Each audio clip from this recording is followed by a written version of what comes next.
Here I am on day 3. I'm in Maitland, just leaving a friend's house, and it's a little bit hazy looking around, not quite as sunny as it was yesterday. So let's see what we encounter today.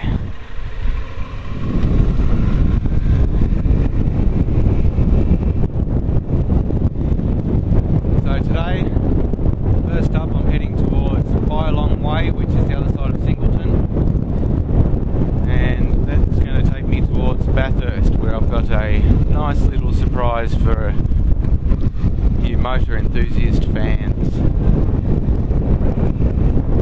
And if you're an Aussie, you're going to know exactly what I'm talking about.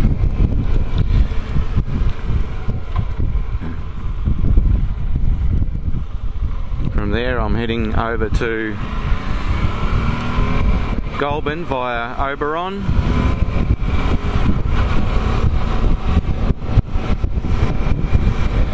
and then on to the Canberra region before heading into the Snowy Mountains. So I'm not really sure how I'm going to go today, what the roads are going to be like, but I'm guessing they're probably going to be a little bit better than what I experienced yesterday, so I should be able to get some decent kilometres under the belt today, get some mileage happening.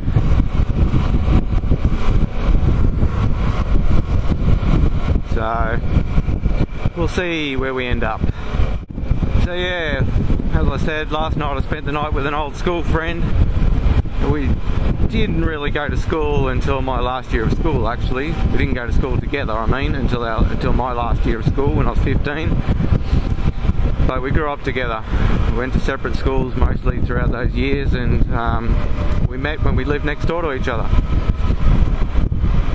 many moons ago. And we lost touch for a few years, but with the invention of Facebook,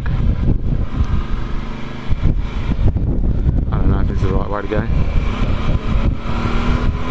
we got in touch with each other again, and on my various road trips with the family over the last few years, I've called in and seen him again and met his family, and he's got himself a great life here in Maitland.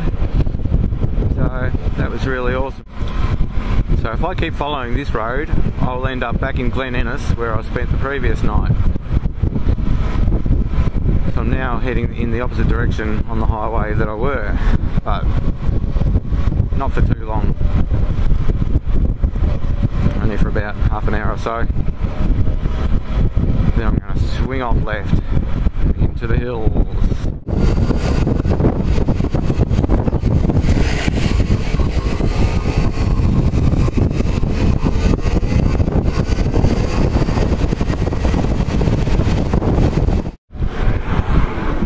What the flip is going on here?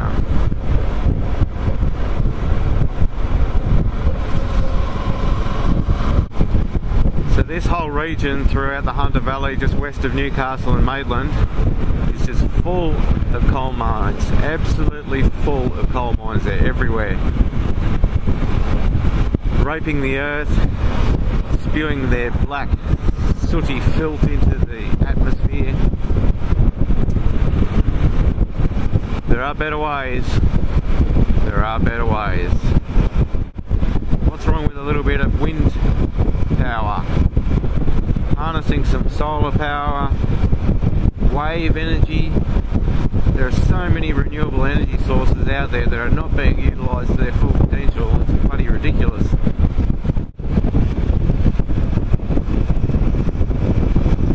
Did you see the name of that bridge? This bridge is called, wait for it, Cockfighter Bridge. Yes, you heard me. Cockfighter Bridge. Interesting.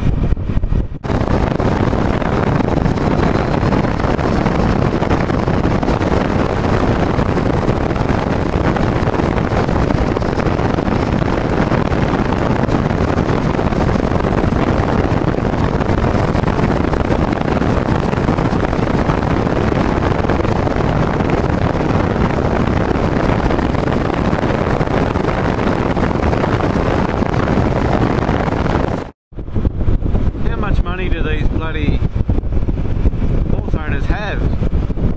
I couldn't even afford to have their fences built. It's an incredible amount of fences. This has gone on for kilometres, all these fences. Over this side they've got their own airstrip on their property. Big farmhouse. Just fences and fences. Must be like racehorse studs or something. All these pristine horsies. It's a decent airstrip too, it's gone on for a fair way.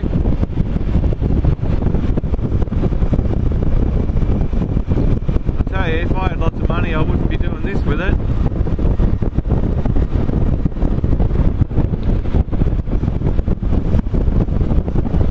I'd be thinking of better ways to spend my money.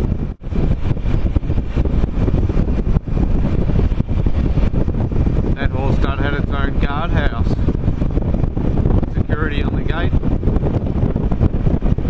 Impressive.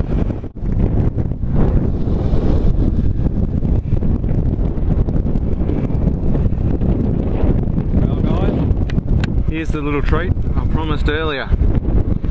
A lap around Mount Panorama. The racetrack. One of the most famous racetracks in the world, I reckon. Got to be the most famous street circuit in Australia for sure. In case you don't know, Mount Panorama is the home of the Bathurst 1000. It's held every year in October.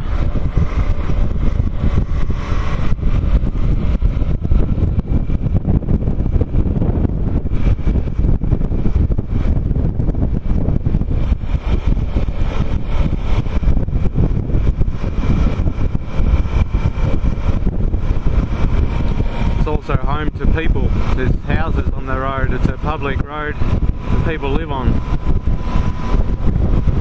A few houses up in here.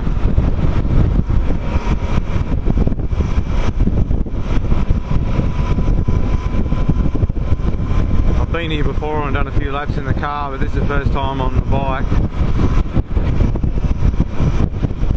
The sad thing is the speed limit's only 60 k's an hour.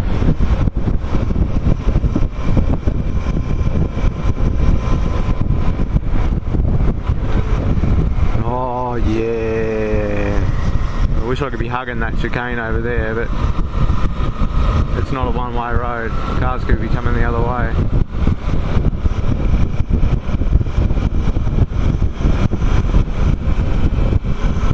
So it was in the 1950s that they brought the race here as a 500-mile race, and it's been here ever since.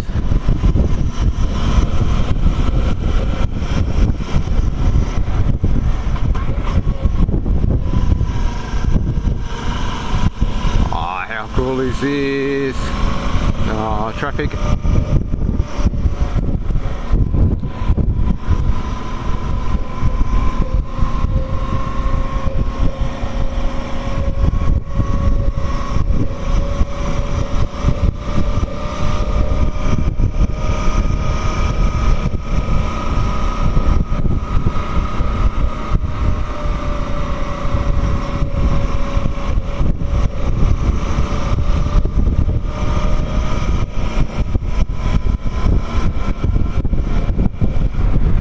Bloody hell, that's decent exercise, walking up this hill, doing a lap of it or running it. That's what all the fitness fanatics in Bathurst do, obviously.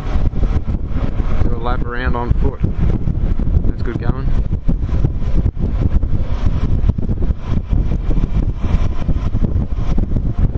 The view's absolutely spectacular from up here.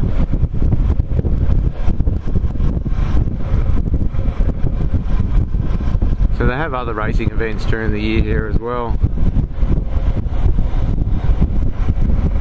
Just the Bathurst one is the most famous, the V8 supercar race. Oh mate, you're going the wrong way.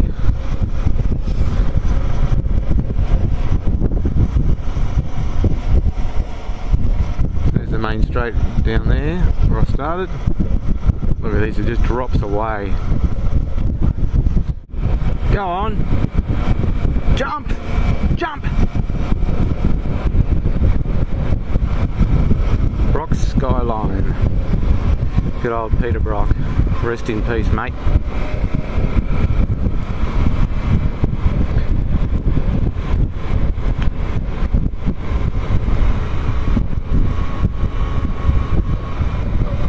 So the cars absolutely hammer through this section.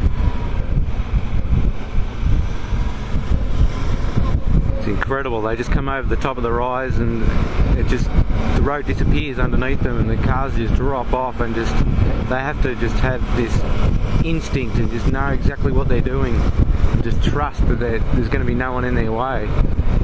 They just throw themselves off the edge and then into the corners, through the dippers and down through these curves and onto the Conrod Straight, which takes you back down the hill to the start-finish line. So if you notice anything different about the lighting from the first half of the lap to the second half of the lap, it's because it's about an hour or so later.